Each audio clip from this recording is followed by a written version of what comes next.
यदि तुम मुझे निगलना चाहती हो तो मैं तुम्हारे मुख में प्रवेश करके निकल आऊंगा। मैं लंका देवी हूँ, इस नगर की रक्षक। हनुमान, आप अपना कार्य करें, मैं विघ्न नहीं डालूंगी।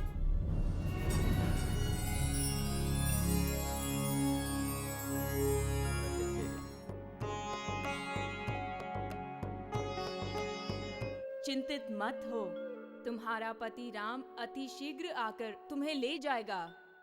सुनो प्यारी त्रिजटा, केवल तुम्हारे कारण ही मैं अभी तक जीवित हूँ। माता सीता उस मुद्रिका को देखकर अत्यंत प्रसन्न हुई। हनुमान, मैं तुम्हारी अत्यंत आभारी हूँ। मुझे ऐसा अनुभव हो रहा है जैसे साक्षात प्रभु राम यहाँ उपस्थित हो। माते, मैं आपको अपने कंधों पर बिठाकर अभी ही श्री राम से मिलवाने के लिए ले जा सकता हूँ। हनुमान, प्रभु राम को स्वयं यहाँ आकर रावण का वध कर मुझे ले जाना होगा। मैं अपने प्रभु की प्रतीक्षा करूंगी। मैं आपसे सहमत हूँ। मैं किष्किंधा जाता हूँ। क्या आपको भगवान राम से कुछ कहना है? तुम इसे प्रभु राम को दे देना, ये उन्होंने मुझे विवाह के समय दिया था। माते, प्रभु राम इसे देखकर अवश्य प्रसन्न होंगे। विवाह के उपरांत जब मैं तथा प्रभु राम एक बार नदी के तट पर बैठे हुए थे, तब कागासुर नाम के एक राक्षस ने कौवे के वेश में मुझ पर आक्रमण किया। मैं आहत हो गई। किंचित मात्र में प्रभु राम ने वहां से कुश उखाड़कर राक्षस की ओर प्रहार किया। क्योंकि राम ने मंत्रोच्चार किया था, अतः वो कुश उसे अवश्य ही मार देता। कागासुर प्राण बचाकर भागा। उसने देवताओं से अपनी रक्षा की गुहार लगाई, परंतु उसे कोई नहीं बचा सकता था।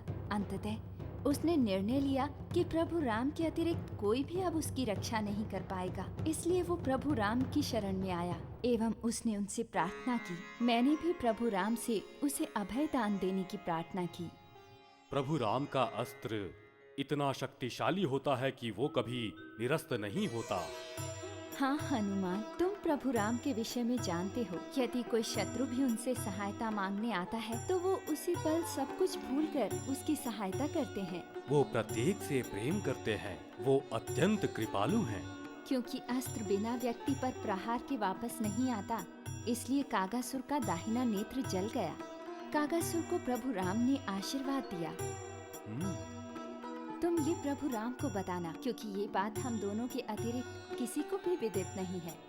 ये बताने के लिए आपका धन्यवाद। मैं अवश्य ही प्रभु राम को ये बताऊंगा। अब जाओ। हनुमान वहां से जाने ही वाले थे, तभी एक राक्षसी ने सीता देवी को हनुमान से वार्तालाप करते हुए देखा। ये बात तुरंत रावण के समक्ष पहुंची। महाराज, हमने एक अपरिचित को सीता से बात करते हुए देखा। रावण अत्याधिक क्रोधित हुआ। हैं?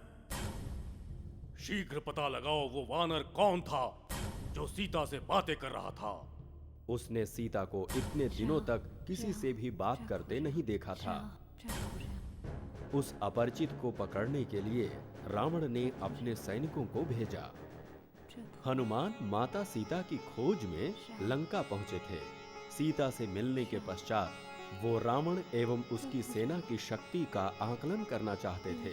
हनुमान ने सोचा कि रावण से मिलने के लिए उसे उकसाना होगा, अतः उन्होंने लंका को तहस नहस करना प्रारंभ किया।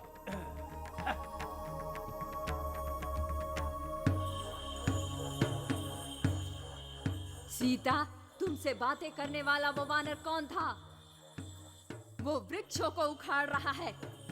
बताओ हमें वो कौन है? ज्ञात नहीं, उसे अवश्य ही रावण ने भेजा होगा। राक्षसियों को माता सीता के शब्दों पर विश्वास नहीं था। हमने सीता से पूछा, किंतु वो कुछ नहीं बता रही। सैनिकों, पता लगाओ वो वानर कौन है। उसे बांधकर मेरे समक्ष प्रस्तुत करो। सैनिक हनुमान की खोज में निकल पड़े।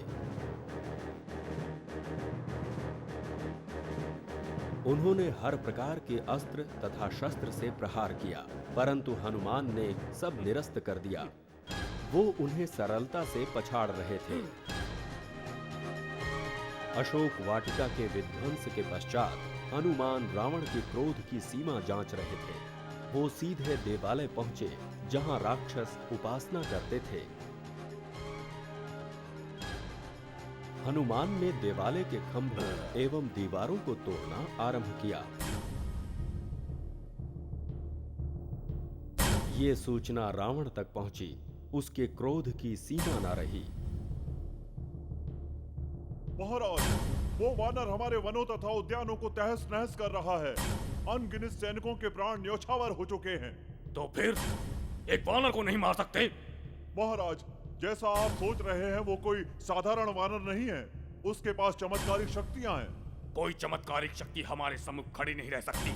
बहुत दिनों से युद्ध न करने के कारण तुम सभी सैनिक आलसी हो गए हो। एक साधारण वानर को वश में नहीं कर सकते। रावण के पास 5 विश्वसनीय सेनापति थे। महाराज, हमें आदेश दें। हम उस वानर को बंदी बनाकर आपके चरणों में लाकर डाल देंगे। अति उत्तम। मेरे वीर सेनापतियों, प्रस्थान करो एवं सफल होकर लौटो।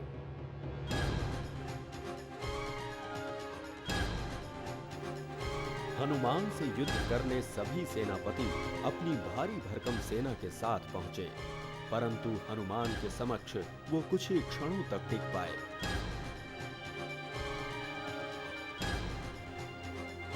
सारे सेनापति मारे गए। सूचना रावण तक पहुंची। महाराज, हम इस सूचना से अचंभित हैं। अब हम क्या करें महाराज? तो क्या हुआ? मेरे भ्रातागण यहाँ पर हैं। मेरे पुत्र महान योद्धा हैं। इन सब से हटकर मैं भी यहाँ पर हूँ। मैं मूर्ख वानर से भयभीत नहीं होता। तुम्हें ज्ञात होगा कि राजा को पहले शत्रु का सामना नहीं करना चाहिए। अतः यही कारण है कि मैंने अपने लोगों को पहले भेजा। यदि हमारे सेनापति मारे गए तो इसका अर्थ है कि उनमें इतना साहस नहीं कि वो एक वानर की चपलता को पहचान सके। जम्बूमाली रावण की सेना में अश्वारोही दल का प्रमुख था। वो एक वीर योद्धा था। जम्बूमाली, मुझे तुम पर पूर्ण विश्वास है। तुम उस वानर को यहाँ ला सकते हो। मैं अवश्य ही उस वानर को आपके चरणों में ला पटकूंगा। जम्बूमाली हनुमान को पकड़ने के लिए अपने श्रेष्ठ अश्व एवं भारी सेना लेकर निकल पड़ा, परंतु वो ये देखकर आश्चर्यचकित था कि उसके अधिकतर सैनिक मार्ग में मृत पड़े थे।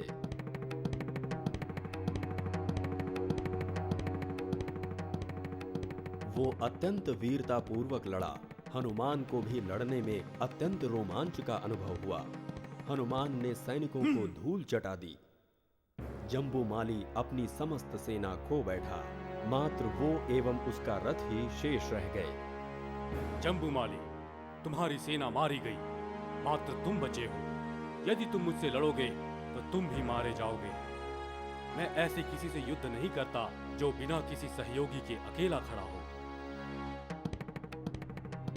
हनुमान ने जम्बूमाली को लौटा दिया। जम्बूमाली भारी हृदय से वापस लौट गया। रावण का कनिष्ठ पुत्र था अक्षकुमार, जो अत्यंत वीर तथा प्रतिभाशाली बालक था। वो अपने पिता को ये बताना चाहता था कि वो अत्यंत साहसी है। पिताश्री, मुझे उस वानर को मारने की आज्ञा दें।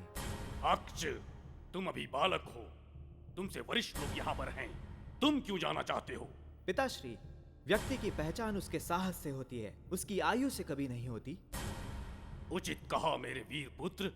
तुम सफल होकर लौटो। अपने छोटे पुत्र को भेजने के उपरांत रावण बेचैन हो उठा। वो उस वानर के विषय में जानना चाहता था जो लंका के विध्वंस का कारण बना। अक्षकुमार देवालय के द्वार पर पहुंचा। उसने हनुमान को तरुण सूर्य देव के रूप में देखा। अक्षकुमार ने तनिक भी चिंता नहीं की। वो एक तरुण चीते की भांति लड़ने लगा। उसमें थकान नहीं थी, वो ऊर्जा से भरा हुआ था।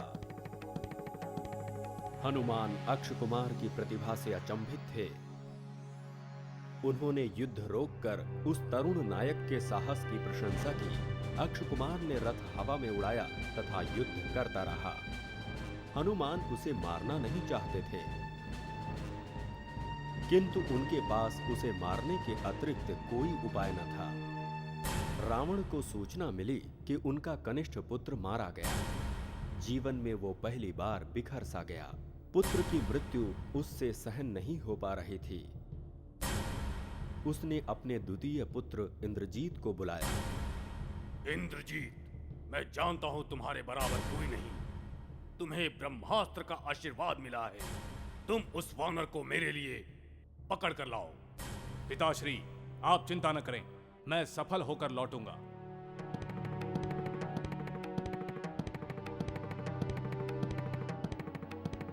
इंद्रजीत ने हनुमान को देवालय के बाहर खड़ा पाया। जितने भी लोग मुझे पकड़ने आए वो वीर तो थे, किंतु उनमें बुद्धिमान कोई नहीं था। प्रतीक्षा करता हूं। हनुमान ने इंद्रजीत को आते हुए देखा। वो सिंह की भांति प्रतीत हो रहा था। उसकी वीरता के सम्मुख हनुमान को भी दुविधा हो रही थी। ऐसा प्रतीत हो रहा था मानो दो ज्वालामुखी आपस में भिड़ गए हों। ये युद्ध कई घंटों तक चलता रहा। अंततः इंद्रजीत ने हनुमान पर ब्रह्मास्त्र का प्रयोग करने का निश्चय किया। ब्रह्मास्त्र एक अत्यंत ही अचूक अस्त्र है, इसका सम्मान करना। इंद्रजीत ने ब्रह्मास्त्र चलाया।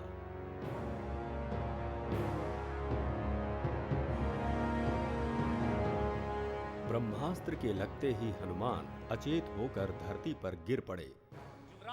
इंद्रजीत की सेना इस जीत से हर्षित हुई तथा उन्होंने भारी रस्सों से हनुमान को बांध दिया। इंद्रजीत को ज्ञात था कि ब्रह्मास्त्र का प्रभाव मात्र 1.5 घंटे के लिए ही रहता है, अतः इस अवधि के भीतर ही हनुमान को रावण तक पहुंचाना होगा। सैनिक प्रसन्नता पूर्वक हनुमान को रावण के समक्ष ले चले।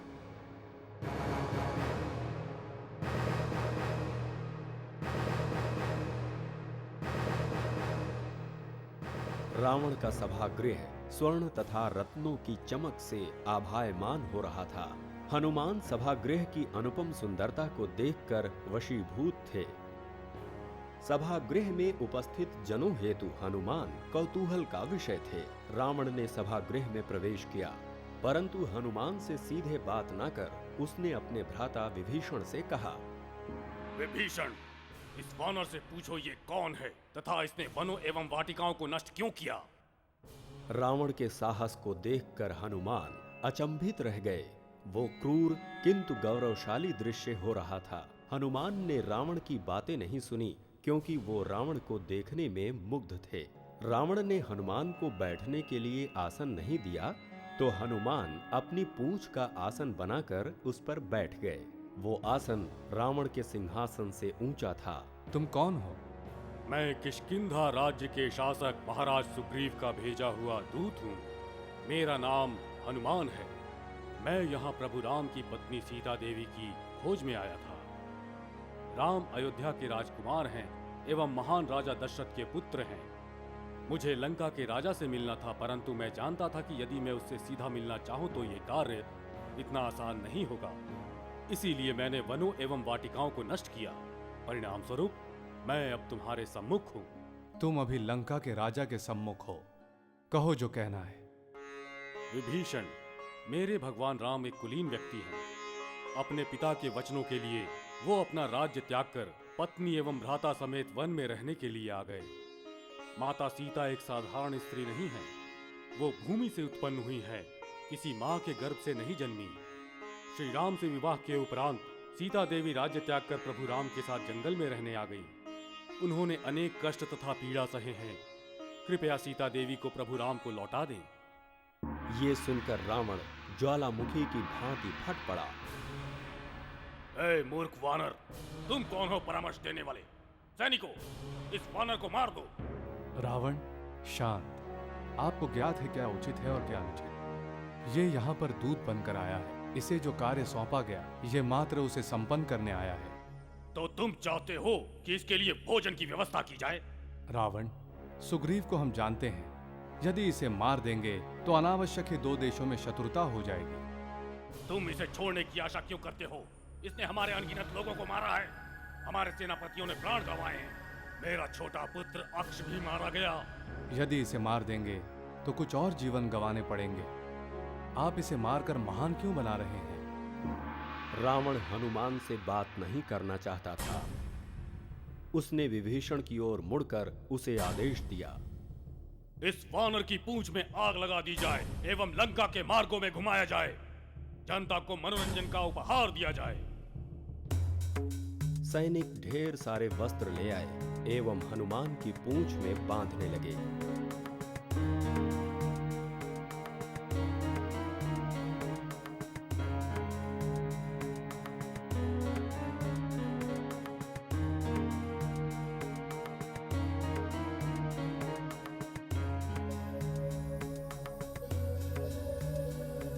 तदुपरांत वस्त्रों को तेल से भिगो दिया।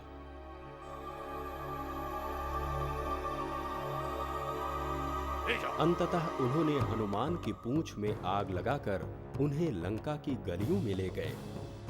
हनुमान शांत चित्त होकर ये सब कुछ देखते रहे तथा सहन करते रहे। मार्ग में हनुमान ने अपनी पूंछ को बलपूर्वक धरती पर पटका। हनुमान के इस आचरण से सैनिक भयभीत होकर भाग खड़े हुए। हनुमान को लंका के सभी मार्गों का ज्ञान था, अतः उन्होंने अपनी आग लगी हुई पूंछ के साथ उड़ना प्रारंभ किया। सर्वप्रथम वो महल के समीप के स्थलों पर पहुंचे। उन्होंने खाद्यान्न भंडारों, सैनिकों के विश्राम गृह, सज्जा गृह, मनोरंजन के स्थलों को आग लगा दी। लोग इधर उधर प्राण बचाने हेतु भागने लगे। तदुपरांत हनुमान नगर में घूम घूम कर घरों तथा उद्यानों में आग लगाने लगे। घरों से निकलकर लोग बाहर आ गए। संपूर्ण लंका नगरी धू धू कर जल उठी।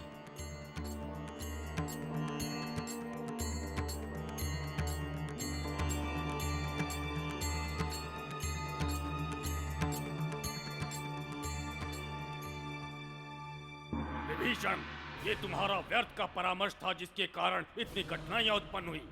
रावण, यदि आप उसे मार देते तो स्थितियां इससे भी भीषण होती। मेरी लंका चल रही है, शांति प्रक्रिया समाप्त करो। मैं इस वानर के साथ साथ सुग्रीव को भी शिक्षा दूंगा। अब कोई नहीं बचेगा। राम के साथ साथ मैं प्रत्येक की जीवन लीला समाप्त कर दूंगा। वो अपनी मृत्यु से भेंट करने आ रहा है। रावण, कृपया आप मुझ पर क्रोध न करें। आपने सीता को यहाँ क्यों रखा है? उसे वापस भेज दें। उसे रखकर हम कठिनाइयां मोल ले रहे हैं। हमारे प्रिय अक्षय कुमार जीवित नहीं है तथा संपूर्ण नगरी युद्ध की भूमि लग रही है। ये स्त्री ही हमारी सारी कठिनाइयों की मूल है। भ्राता, मैं सदैव ही आपको अपने सम्मुख देखना चाहता हूँ। विभीषण, तुम कैसे भ्राता हो? सीता को भेजने की सोच भी कैसे सकते हो? हम कायर नहीं। यदि तुम वानर से भयभीत हो तो छिप जाओ। इसके उपरांत विभीषण ने कुछ नहीं कहा। लंका को जलता देखकर हनुमान अत्यंत प्रसन्न थे। उन्होंने लंका के अधिकतर महत्वपूर्ण ठिकानों को जला दिया था।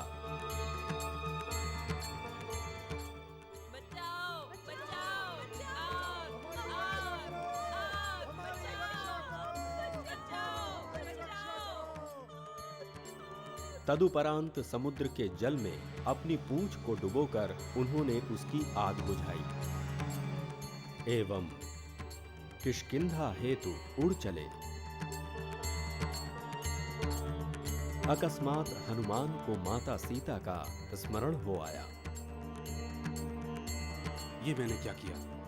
मैंने लंका को जला दिया। माता सीता भी तो लंका में ही हैं। अग्नि ने उन्हें न प्रभावित किया हो, देखता हूं। अगले ही क्षण वो अशोक वाटिका लौट चले। वहां माता सीता सुरक्षित दिखी, जो शिमशुपा वृक्ष के नीचे शांत बैठी थी। हनुमान उनके समक्ष पहुंचकर हाथ जोड़कर खड़े हो गए।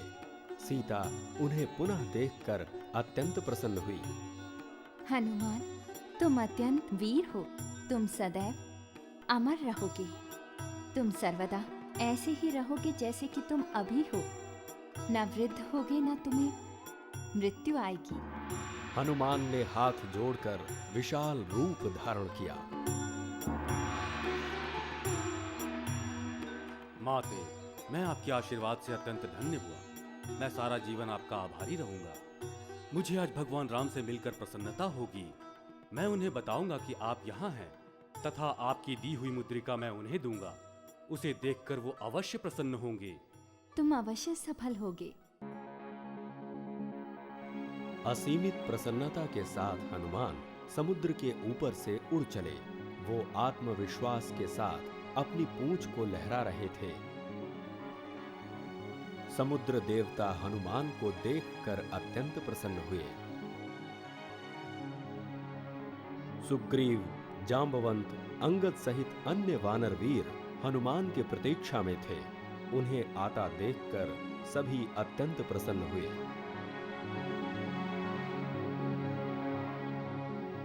हनुमान का विश्वास देखकर जांबवंत को आभास हो गया कि वे माता सीता से मिलकर आ रहे हैं। सफलतापूर्वक समुद्र तट पर उतरकर हनुमान ने जांबवंत से आशीर्वाद लिया। माता सीता ने मुझसे कहा कि यदि आप 1 माह के भीतर उन्हें बचाने के लिए लंका नहीं पहुंचेंगे तो वो निश्चित ही अपने प्राणों की आहुति दे देंगी। मैं चाहता हूँ कि आप अमर रहें। कृपया सीता को उनके राज्य भेज दें। तुम यहाँ से चले जाओ तथा चाहो तो जाकर राम से संधि कर लो।